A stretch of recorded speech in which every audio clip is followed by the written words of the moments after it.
Days Gone for the PlayStation 4 is finally here. All of the hype has come and gone. The reviews are not that great, but is it really that bad? I figured as somebody who runs an Xbox-centric YouTube channel, I would give my take on this and give you guys a completely unbiased opinion of Days Gone for the PS4. If you do recall, I've done this before with Spider-Man PS4. I really enjoyed that game. If you're on the fence about Days Gone or simply think the game is overrated even at its current meta of 72, I've got an honest opinion here. I've got you covered.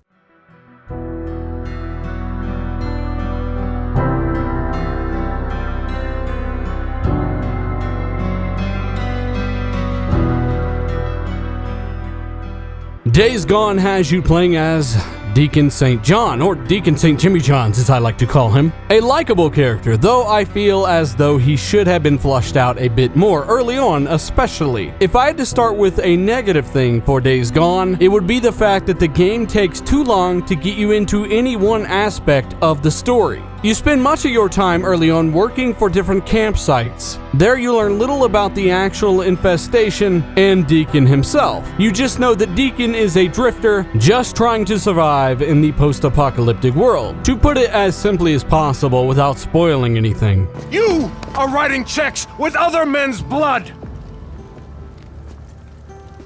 I hope you're good with that. Many people will never know of the intricacies of the story, some of the sad moments. They don't happen for 20 hours in my experience. But something that cannot be missed is the open world of Days Gone. Let's start with the good. Days Gone on PlayStation 4 Pro looks absolutely fantastic. Does it look as good as, say, Metro Exodus or even Red Dead Redemption 2? In my opinion, no, but it does look great. Please take note, this footage is not indicative of PS4 Pro graphics. The game is much higher res, much cleaner. It is as detailed as some of the best titles out there. Problem is, PS4 Pro's game DVR is absolutely horrible. It records at an abysmal quality level, and most of the clips that I did capture actually got corrupted or just would not work at all. So out of hundreds of clips, about half of them corrupted or were useless. Not really sure what this is from, but as somebody who uses the internal game DVRs of both the Xbox One X and the PS4 Pro, the Xbox One X DVR looks insane. PS4 Pro DVR is really bad. It doesn't really show these games in a good light. Just know that Days Gone looks absolutely fantastic. Just wanted to make that clear. Graphics are great.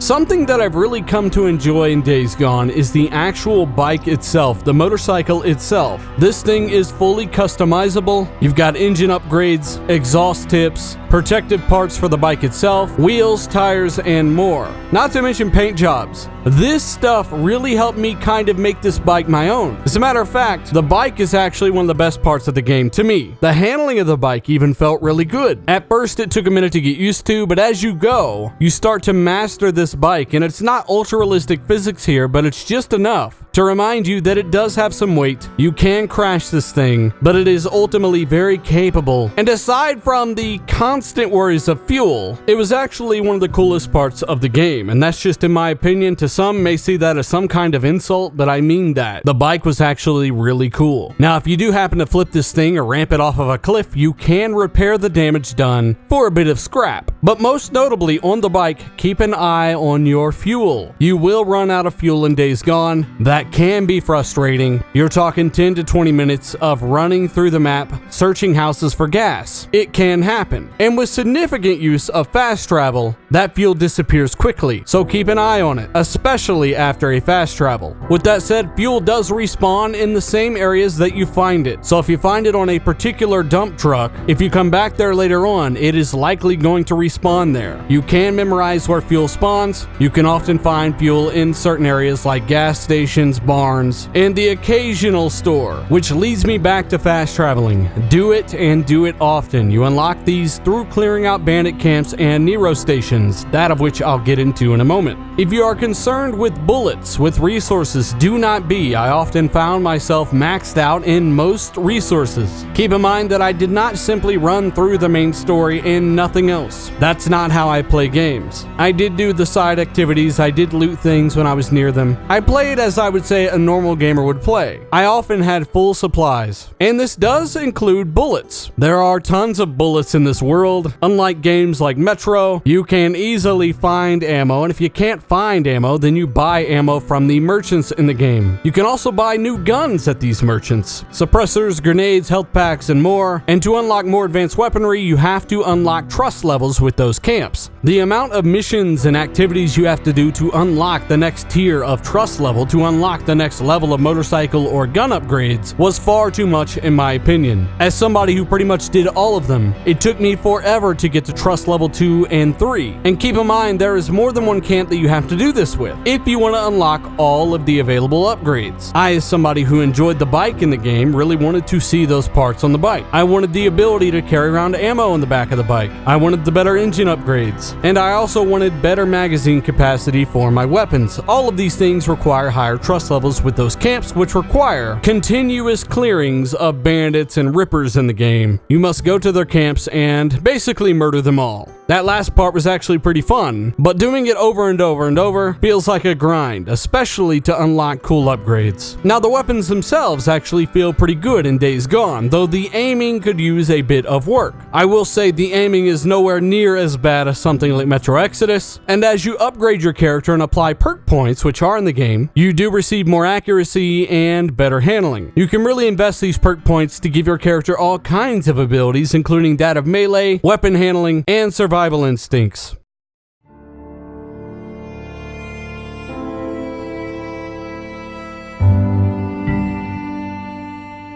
Nero are a faction in the game that have essentially been looking into the zombie outbreak, how it happened, and researching the infected. While doing so, they set up several different Nero points for you to explore. There you can find injections that actually increase your health, stamina, and focus. So if you find these Nero camps or see an icon in your map, definitely go there and level up your character. It really goes a long way. Usually when you do stumble upon these overrun, abandoned camps, you will have to find some fuel for the generator that is often connected to several loudspeakers. Be sure to disable these speakers before you fuel and start this generator. Now, of course, you do that in the first place to unlock the doors to that Nero injector I talked about earlier. It's all part of its own little minigame gameplay loop.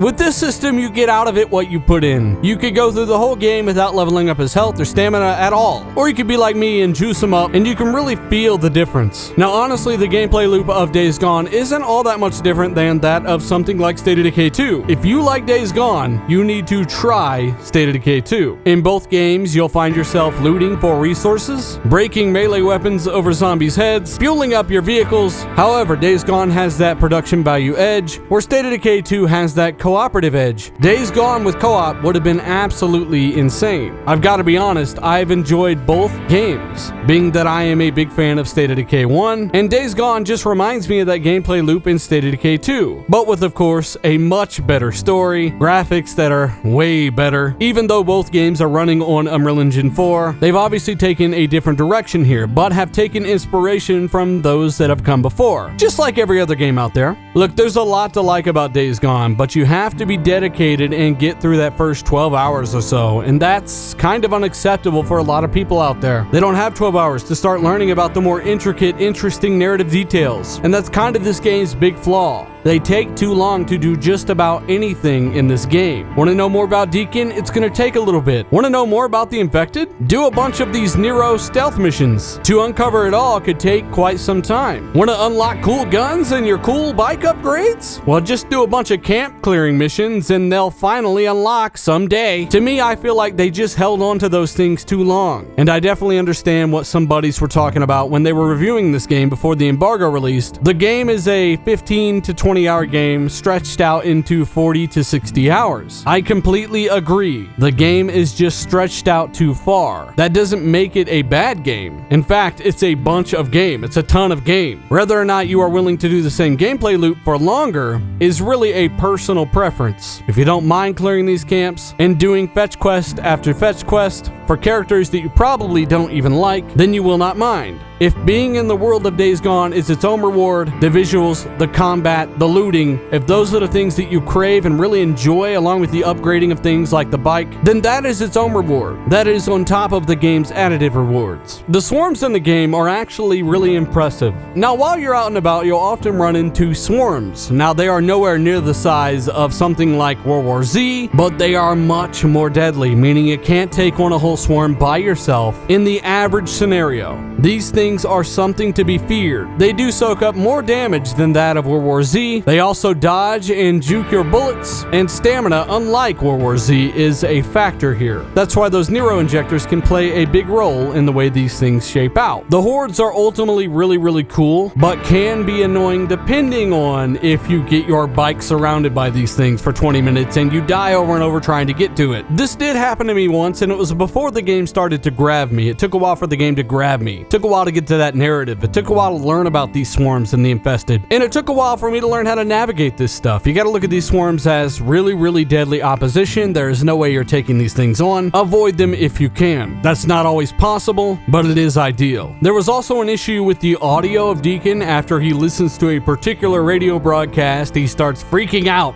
and just yelling to himself in the trees and rocks around him. Some of that stuff came off as a little cringy. The audio levels on the motorcycle were really wonky. He would just be yelling and the person next to him would be talking at a normal level. Things like that. There are also a handful of glitches and bugs, but nothing too insane. Really, you can tell this was made by a small team that is growing and learning. And for their first time making a AAA game, quote unquote, it's not too bad. But some of those single and AA tendencies tend to linger. For instance, stopping dead once you hit an objective marker. Yes, doing 120 to 0 in 0 seconds. Only for the screen to fade black and then enter some kind of weather transition to suit that cutscene or time of day. Weird things like that. In my opinion, those things could have been completely avoided. But once more, small team, small studio, first big game. There is also some antiquated game design in Days Gone, like the leaving mission area notification that will insta-fail you if you are too far out of the zone. There were also a few instances of long bike rides for absolutely no reason. Start out at point A, get to point B, which happens to be far away, get there as the objective requires, only for that character to literally say 3 words to me. Boom, objective done. Wow, why did you make me drive all this way? Especially when you have walkie-talkies in the game. Look, Days Gone is not a bad game. To me, it is not a 72. I would put this game closer to an 8, maybe a 78.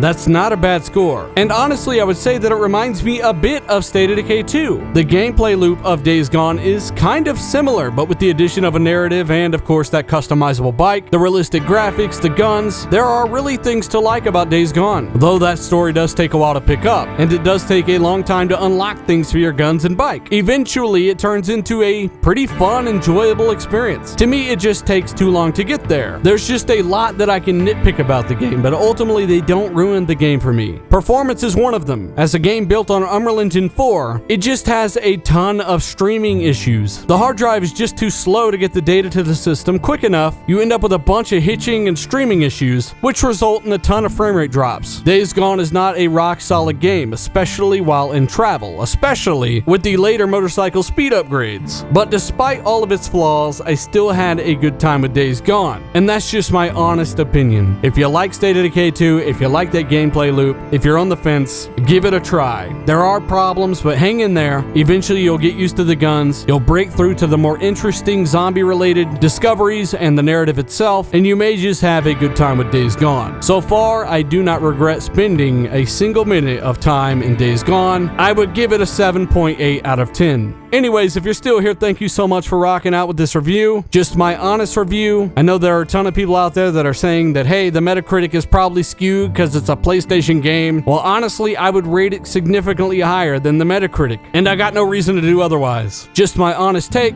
I'd like to know yours down below. And hey, if you enjoyed this review, maybe you'll pick up Days Gone now, maybe you'll try it. Let me know down below. Also, hit that like button and share this with somebody if you get a second. It would really help a lot. Subscribe for more videos and more reviews coming like this. Check the links down below. I'm Dealer. I'm out.